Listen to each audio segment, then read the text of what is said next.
آپ کے لیے زبردست وظیفہ لے کر آیا ہوں. تفسیر قرآن صراط الجنان کا مطالعہ کر رہا تھا. 22واں پارہ صراط الجنان پیج نمبر 143 اور یہ آیت نمبر ہے 26 سورہ سبا اس کی تفسیر میں. تو کیا کمال کے دو اللہ تبارک و تعالیٰ کے ناموں سے خوبصورت وظائف ملے، الفتاح اور العلیم. یہ یاد کر لیجئے. علامہ اسماعیل حقی رحمۃ اللہ تعالی فرماتے ہیں الفتاح، یہ اسم مبارک کا خاصہ یہ ہے کہ اس کی برکت سے مشکلات آسان ہو جاتی ہیں، دل روشن ہو جاتا ہے اور کامیابی کے اسباب حاصل ہو جاتے ہیں. نماز فجر کے بعد جس نے سینے پر ہاتھ رکھ کر 71 ٹائمز اس اسم کو یعنی یا فتاح یہ پڑھا تو اس کا دل پاک اور منور ہو جائے گا، اس کا کام آسان ہو جائے گا اور اس کی برکت سے رزق میں بھی وسعت ہوگی. اور دوسرا ہے العلیم، اس اسم مبارک کا خاصہ یہ ہے کہ اس کا ورد کرتے رہنے والے کو علم اور معرفت حاصل ہوگی. یہ بھی پڑھتے رہا کریں العلیم العلیم العلیم. اللہ تعالیٰ مجھے اور آپ کو اپنے ناموں کا اور اپنا ذکر کرنے کی توفیق عطا فرمائے. قرآن پاک کی خوبصورت واقعے کی طرف چلیں. درود پاک کی فضیلت پر مشتمل ایک شاندار روایت آپ کو سنانی ہے. القول البدی میں یہ حدیث پاک موجود ہے. حضرت امیر المومنین مولائے کائنات مولا علی شیر خدا کرم اللہ تعالی وجہ الکریم سے روایت ہے. اللہ عز و جل نے جنت میں ایک درخت پیدا فرمایا ہے جس کا پھل سیب سے بڑا، انار سے چھوٹا، مکھن سے نرم اور شہد سے بھی میٹھا اور مشک سے زیادہ خوشبودار ہے. ذرا غور کیجئے کیسی زبردست ڈیفینیشن ہے. یعنی ہر پہلو جو ہے وہ سب سے زیادہ بریلینٹ اور خوبصورت ہے. سائز جو ہے سیب سے بڑا ہے، انار سے چھوٹا ہے، مٹھاس شہد سے زیادہ ہے، نرمی میں مکھن سے زیادہ نرم ہے، اور مولا علی کرم اللہ تعالی وجہ الکریم فرماتے ہیں کہ خوشبو مشک سے بھی زیادہ اچھی ہے. اس درخت کی شاخیں تر موتیوں کی ہیں، تنے سونے کے ہیں اور پتے زبرجد کے ہیں. اور آپ فرماتے اس درخت کا پھل صرف وہی کھا سکے گا جو جناب محمد مصطفیٰ صلی اللہ تعالی علیہ وسلم پر کثرت سے درود پاک پڑھے گا. سبحان اللہ. جنت کی نعمتیں ہیں اس کے لیے جو درود پاک اپنی زندگی میں شامل کرتے ہیں. کاش میں اور آپ فضول باتوں سے بچ کر زیادہ سے زیادہ درود پاک پڑھنے والے بن جائیں. اگر آپ پریشان ہیں، آپ کسی مشکل میں ہیں، اگر آپ بیماری میں ہیں، قرضے میں ہیں، کلیمٹی اور پرابلم میں ہیں، پلیز درود پاک کو اپنی زندگی میں انوالو کیجئے. نبی پاک صلی اللہ تعالی علیہ وسلم کی ایک حدیث سناتا ہوں. میرے آقا فرماتے ہیں جو شخص مصیبتوں اور پریشانیوں میں ہو اسے چاہیے کہ مجھ پر کثرت سے درود پڑھے کہ درود پاک پریشانیوں کو لے جاتا ہے، مصیبتوں کو لے جاتا ہے. درود پاک پریشانیوں اور مصیبتوں کو مٹانے والا وظیفہ ہے. شاعر لکھتے ہیں نا، ہر درد کی دوا ہے صلی علی محمد، تعویذ ہر بلا ہے صلی علی محمد. مٹی کے پرند بنا کر ان میں پھونک مار کر ان کو اڑا دینا، یعنی مٹی کے پرندے بنانا اور اس پر دم کرتے تو وہ زندہ ہو کر اڑنے لگ جاتے. دوسرے کس معجزے کا ذکر ہے؟ مادر زاد اندھے، یعنی بائی برتھ اگر کوئی بلائنڈ ہے، پیدائشی اندھا ہے، اور کوڑی کو شفا دینا. نمبر 3 مردوں کو زندہ کرنا. اور نمبر 4 جو کچھ کھایا اور جو کچھ گھروں میں چھپا کر رکھا اس کی خبر دینا. اب ذرا ان معجزات کی تفصیل سمجھتے ہیں. یعنی یہ چاروں معجزوں کا ذکر قرآن میں موجود ہے. نمبر 1 مٹی کے پرندے بنا کر اڑا دینا. جب بنی اسرائیل نے یہ معجزہ طلب کیا حضرت عیسیٰ علیہ السلام سے کہ مٹی کا پرندہ بنائیں اور اسے اڑا کر دکھائیں، حضرت عیسیٰ علیہ السلام نے مٹی سے چمگادڑ بنا کر اڑا دیا. حضرت عیسیٰ علیہ السلام نے پرندوں میں سے چمگادڑ کو کیوں پسند کیا، اس کو کیوں سلیکٹ کیا؟ کیونکہ یہ ون آف دا امیزنگ پرندہ ہے. اس کے اندر اتنی اللہ کی قدرت کے شاکار ہیں، اس کے اندر اتنی ساری یوں سمجھے کہ اس کی ڈسکرپشنز ہیں کہ لوگ حیران ہو جاتے ہیں. ذرا غور کیجیے، اس کے دانت بھی ہوتے ہیں، یہ انسان کی طرح ہنستا بھی ہے، یہ جانوروں کی طرح بچہ جنتا ہے، پیریڈز بھی اس کو آتے ہیں. یعنی اس کے اندر کتنی ساری چیزیں ہیں. یہ بغیر پروں کے اپنے بازوؤں سے اڑتا ہے. اور ذرا غور کیجئے کہ روایت یہ ہے کہ جب بنی اسرائیل دیکھتے رہے کہ چمگادڑ اڑتے رہتے ہیں اور اگر ان کی نظروں سے اوجھل ہو جاتے ہیں حضرت عیسیٰ علیہ السلام کی تو گر کر مر جاتے ہیں، تو یہ اس لیے ہوتا تھا کہ اللہ کے بنائے ہوئے اور بندے کے بنائے ہوئے پرندوں میں امتیاز اور فرق باقی رہے۔ امید ہے کہ بہت سارے مسکنسیپشن آج کے اس پروگرام میں کلیئر ہوں گے۔ دوسرے معجزے کی طرف چلتے ہیں، اور وہ کیا تھا؟ مادرزاد یعنی پیدائشی اندھوں کو شفا دینا، آنکھ والا بنا دینا۔ روایت ہے کہ ایک دن میں حضرت عیسیٰ علیہ السلام نے، تفسیر جمل میں ہے، 50 اندھوں اور کوڑیوں کو آپ کی دعا سے اس شرط پر شفا حاصل ہوئی کہ وہ ایمان لائیں گے۔ اللہ نے آپ کو وہ معجزہ عطا کیا تھا کہ جو پیدائشی اندھے ہوتے تھے، حضرت عیسیٰ علیہ السلام انہیں دم کرتے ہیں، جن کے جسم پر کوڑ کا مرض ہوتا تھا، اس زمانے میں کوڑ کا مرض کا شفا جو ہے علاج دریافت نہ ہوا تھا، مگر حضرت عیسیٰ علیہ السلام دم کرتے، اللہ انہیں شفا عطا فرما دیتا۔ تیسرا معجزہ کیا تھا ناظرین؟ مردوں کو زندہ کرنا، اور علماء نے، مفسرین کرام نے تفسیر قرآن میں لکھا کہ حضرت عیسیٰ علیہ السلام نے 4 مردوں کو زندہ کیا۔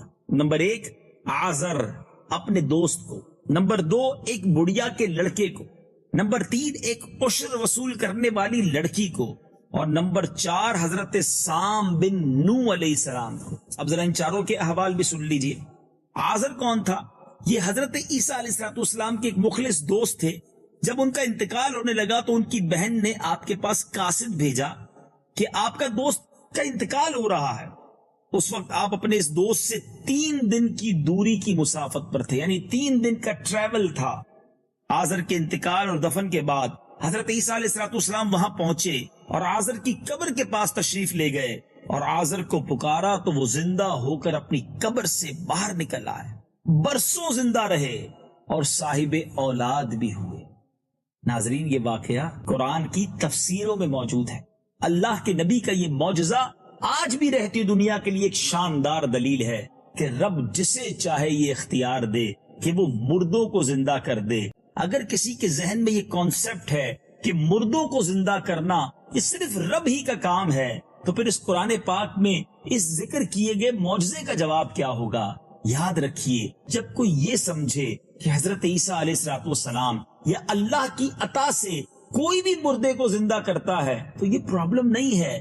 شرک یہ ہے، گڑبڑ یہ ہے کہ کوئی یہ سمجھے کہ اللہ کی عطا سے نہیں، اللہ کی طرف سے دی گئی اتھارٹی کی طرف سے نہیں، اپنی طرف سے کوئی مردوں کو زندہ کر سکتا ہے، تو جناب یہ غلط کانسیپٹ ہے۔ تو حضرت عیسیٰ علیہ السلام نے جتنے بھی مردوں کو زندہ کیا، جتنے لوگوں کو بھی شفا دی، وہ خود سے نہ دی، اللہ کی عطا سے دی، بِإِذْنِ اللہ، اللہ کے اذن سے دی۔ تو آج رہتی دنیا کا، ساری دنیا کے عاشقان رسول کا عقیدہ یہی ہے کہ اگر آج بھی اللہ کے کسی نبی کی طرف سے، اللہ کے کسی برگزیدہ بندے کی طرف سے کسی کو کوئی مدد مل جاتی ہے، کسی کو کوئی معاونت مل جاتی ہے، اس کا کوئی کام بن جاتا ہے، کوئی بزرگ، کوئی ولی، کوئی صحابی، کوئی نبی اپنی طرف سے کسی کو کچھ نہیں دے سکتا۔ رب جسے چاہے اختیار دے اور وہ رب کی عطا سے کسی کا بھلا کر دیں تو اس میں کوئی پرابلم نہیں۔ یہی تو قرآن کا کہنا ہے۔ آپ چلتے ہیں، وہ دوسری شخصیت کون تھی؟ بڑھیا کا بیٹا۔ یہ بیٹا مر گیا تھا اور لوگ اس کا جنازہ اٹھا کر اس کو دفن کرنے کے لیے جا رہے تھے۔ ناگہاں حضرت عیسیٰ علیہ السلام کا وہاں سے گزر ہوا تو وہ آپ کی دعا سے زندہ ہو کر جنازے سے اٹھ بیٹھا، کپڑے پہن کر اپنے جنازے کی چارپائی اٹھائے ہوئے اپنے گھر آیا، مدتوں زندہ رہا اور اس کی بھی اولاد ہوئی۔ تیسرا کس کو زندہ کیا تھا؟ عاشر کی بیٹی، یعنی عشر وصول کرنے والے ایک شخص کی لڑکی مر گئی۔ اس کی موت کے ایک دن بعد حضرت عیسیٰ علیہ السلام کی دعا سے وہ زندہ ہو گئی، بہت دنوں تک زندہ رہی، اس کے یہاں بھی اولاد پیدا ہوئی۔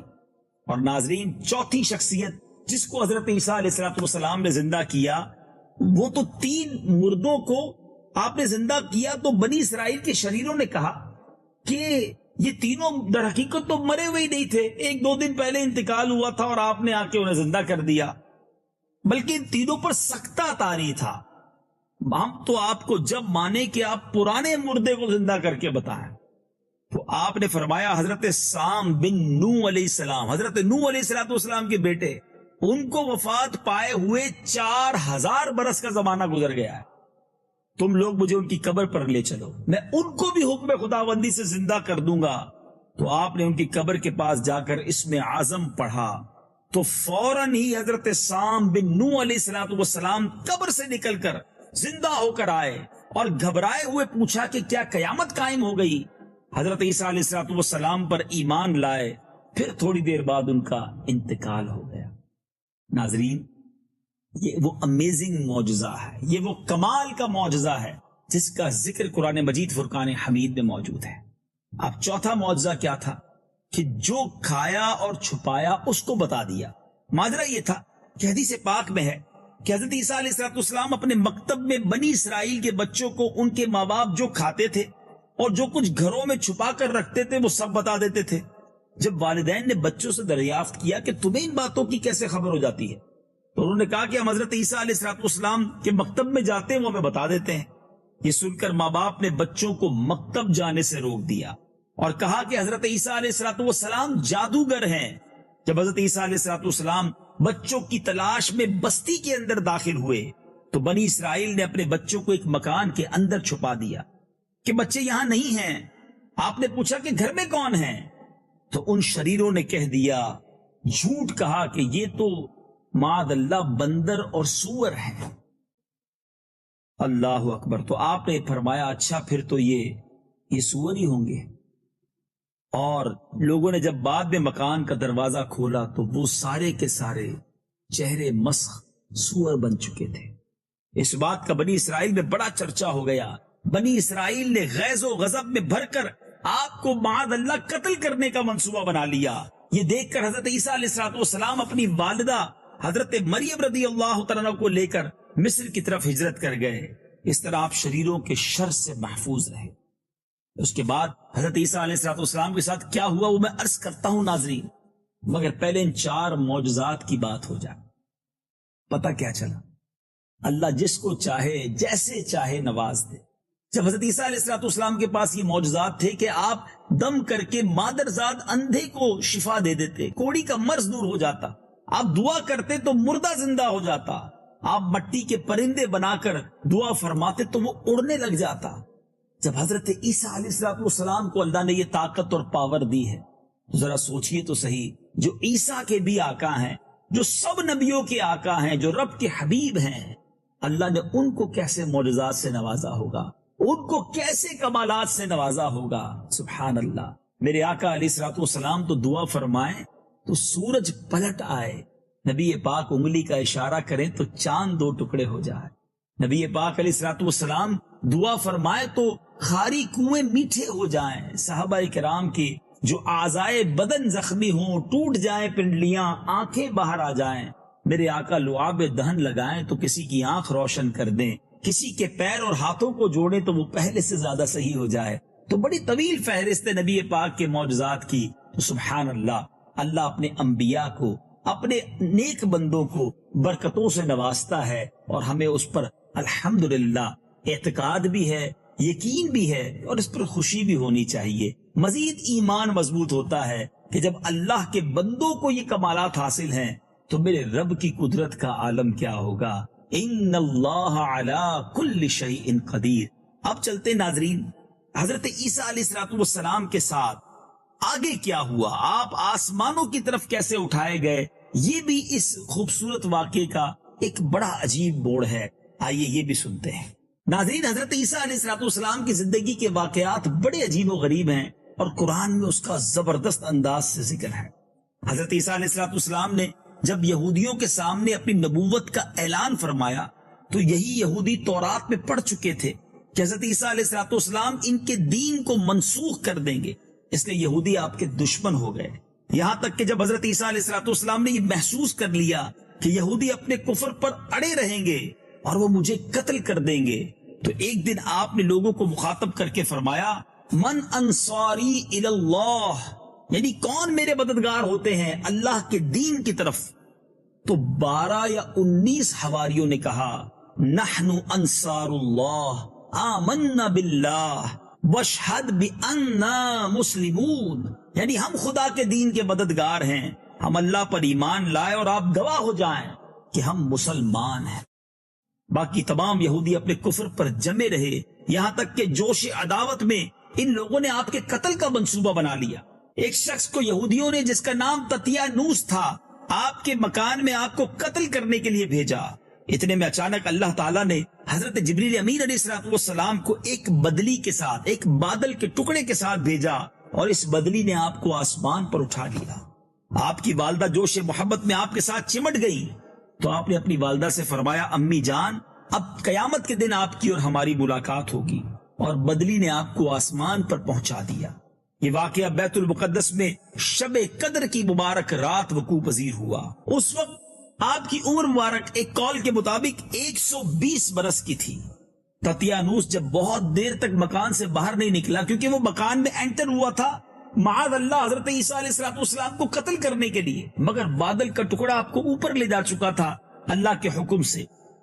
تو اب ان غیر مسلموں نے دھاوا بول دیا گھر کے اندر، مگر تطیانوس کو اللہ تعالیٰ نے حضرت عیسیٰ علیہ السلام کی شکل کا بنا دیا تھا۔ اب ان یہودیوں نے تطیانوس کو حضرت عیسیٰ سمجھ کر قتل کر دیا۔ اس کے بعد جب تطیانوس کو اس کے گھر والوں نے غور سے دیکھا تو صرف چہرہ حضرت عیسیٰ علیہ السلام کا تھا، باقی سارا بدن تطیانوس ہی کا تھا۔ تو اس کے اہل خاندان نے کہا، اگر یہ مقتول حضرت عیسیٰ ہیں تو ہمارا آدمی تطیانوس کہاں گیا، اور اگر یہ تطیانوس ہے تو حضرت عیسیٰ کہاں چلے گئے؟ اس پر خود یہودیوں میں جنگ و جدال کی نوبت آ گئی، اور خود یہودیوں نے ایک دوسرے کو قتل کرنا شروع کر دیا۔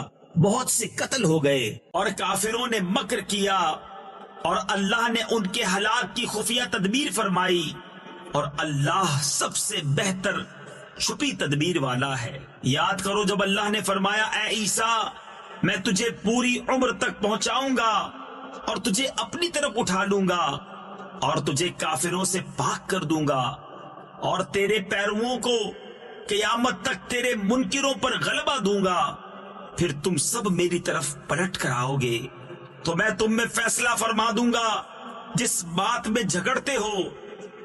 ناظرین، آپ کے آسمان پر چلے جانے کے بعد حضرت مریم رضی اللہ تعالی عنہا نے 6 برس دنیا میں رہ کر وہ دنیا سے وفات پائی، اور روایت میں ہے کہ قرب قیامت کے وقت حضرت عیسیٰ علیہ السلام زمین پر اتریں گے، نبی آخر الزمان صلی اللہ تعالی علیہ وسلم کی شریعت پر عمل کریں گے، اور دجال کو قتل فرمائیں گے، سلیب کو توڑیں گے، اور 7 برس تک دنیا میں عدل فرما کر وفات پائیں گے، اور مدینہ منورہ میں گنبد خضرا کے اندر مدفون ہوں گے۔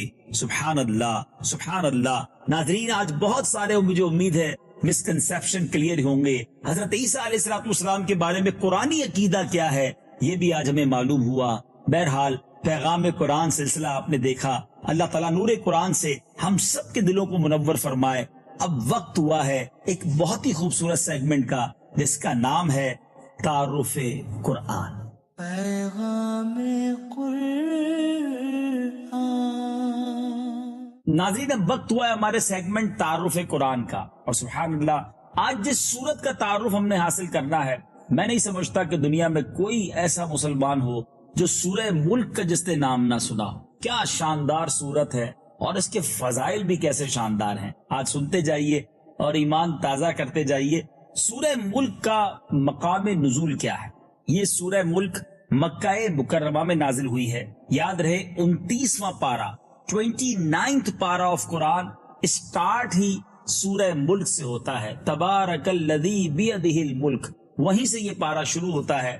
رکوع اور آیات کی تعداد، اس سورت میں 2 رکوع اور 30 آیتیں ہیں۔ سورہ ملک کے اسماء اور ان کی وجہ تسمیہ، سورہ ملک کے نام کیا ہیں اور یہ نام رکھنے کی وجہ کیا ہے۔ اس سورت کے متعدد نام ہیں، جیسے کہ اس کی پہلی آیت میں ملک یعنی سلطنت اور بادشاہت کا ذکر ہے، اس مناسبت سے اسے سورہ ملک کہتے ہیں۔ اس کی پہلی آیت کے شروع میں لفظ تبارک ہے، اسی مناسبت سے اس کو سورہ تبارک بھی کہتے ہیں۔ یہ سورت عذاب قبر سے نجات دینے والی، عذاب سے بچانے والی اور عذاب کو روکنے والی ہے، اس لیے اس کو سورہ منجیہ، سورہ واقعہ اور سورہ مانعہ بھی کہتے ہیں۔ یہ سورت اپنے پڑھنے والے کے بارے میں جھگڑا کرے گی، اس لیے اسے سورہ مجادلہ بھی کہتے ہیں، اور یہ قیامت کے دن اپنے پڑھنے والے کی شفاعت کرے گی، اس لیے سورت کو سورہ شافعہ بھی کہتے ہیں۔ سورہ ملک کے فضائل، سبحان اللہ، بہت ساری حدیثیں سورہ ملک کے فضائل میں ملتی ہیں۔ حضرت عبداللہ ابن عباس رضی اللہ تعالیٰ عنہما فرماتے ہیں، رسول پاک علیہ السلام کی کسی صحابی نے ایک جگہ خیمہ نصب کیا۔ یاد رہے کہ ترمذی میں حدیث ہے کہ نبی پاک علیہ السلام کے ایک صحابی نے ایک جگہ خیمہ نصب کیا، وہاں پر ایک قبر تھی اور انہیں معلوم نہ تھا کہ یہاں قبر ہے۔ اچانک انہیں پتا چلا کہ یہ قبر ہے اور اس میں ایک آدمی سورہ ملک پڑھ رہا ہے، یہاں تک کہ اس نے سورہ ملک مکمل کر لی۔ وہ صحابی رضی اللہ تعالیٰ عنہ نبی پاک علیہ السلام کی بارگاہ میں حاضر ہوئے اور عرض کی، یا رسول اللہ صلی اللہ تعالیٰ علیہ وسلم، میں نے نادانستہ طور پر ایک قبر پر خیمہ لگا لیا تھا، اچانک مجھے معلوم ہوا کہ یہاں ایک قبر ہے اور ایک آدمی سورہ ملک پڑھ رہا ہے، یہاں تک کہ اس نے پوری سورت مکمل کر دی۔ سرور کائنات صلی اللہ تعالیٰ علیہ وسلم نے ارشاد فرمایا، یہ سورت عذاب قبر کو روکنے والی اور اس سے نجات دینے والی ہے۔ سبحان اللہ، سبحان اللہ۔ ایک اور حدیث پاک جو ابو داؤد شریف کی حدیث ہے، حضرت ابو ہریرہ رضی اللہ تعالیٰ سے روایت ہے کہ رسول اکرم صلی اللہ تعالیٰ علیہ وسلم نے ارشاد فرمایا، قرآن پاک میں 30 آیتوں کی ایک سورت ہے، وہ اپنے تلاوت کرنے والے کی شفاعت کرے گی یہاں تک کہ اسے بخش دیا جائے گا، اور وہ سورت تبارک الذی بیدہ الملک ہے۔ سبحان اللہ۔ ایک اور حدیث سنتے ہیں، کیا شاندار حدیث ہے۔ نبی پاک علیہ السلام کے صحابی حضرت عبداللہ ابن مسعود رضی اللہ تعالیٰ عنہ فرماتے ہیں، سورہ تبارک اپنے پڑھنے والے کی طرف سے جھگڑا کرے گی یہاں تک کہ اسے جنت میں داخل کر دے۔ سبحان اللہ، یعنی اللہ کی بارگاہ میں وہ ایسی التجا ہوگی اور اللہ تعالیٰ کی بارگاہ میں ایسی شفاعت کی صورت ہوگی کہ اس کی مغفرت ہو جائے گی۔ تو ناظرین، آج میں بھی نیت کر لوں اور آپ بھی نیت کر لیں کہ انشاءاللہ روزانہ پابندی کے ساتھ سورہ ملک کی تلاوت کریں اور یہ برکتیں حاصل کریں۔ آئیے سورہ ملک میں کن مضامین کا تذکرہ ہے؟ بہت سارے مضامین ہیں، چند عرض کیے دیتا ہوں۔ اس سورت کا مرکزی مضمون یہ ہے کہ اس میں اسلام کے بنیادی عقائد جیسے اللہ تعالیٰ کی وحدانیت، حضور پرنور علیہ السلام کی رسالت، قرآن کی حقانیت اور حشر و نشر اور قیامت کے دن اعمال کی جزا اور سزا کو انتہائی مؤثر انداز میں بیان کیا گیا ہے۔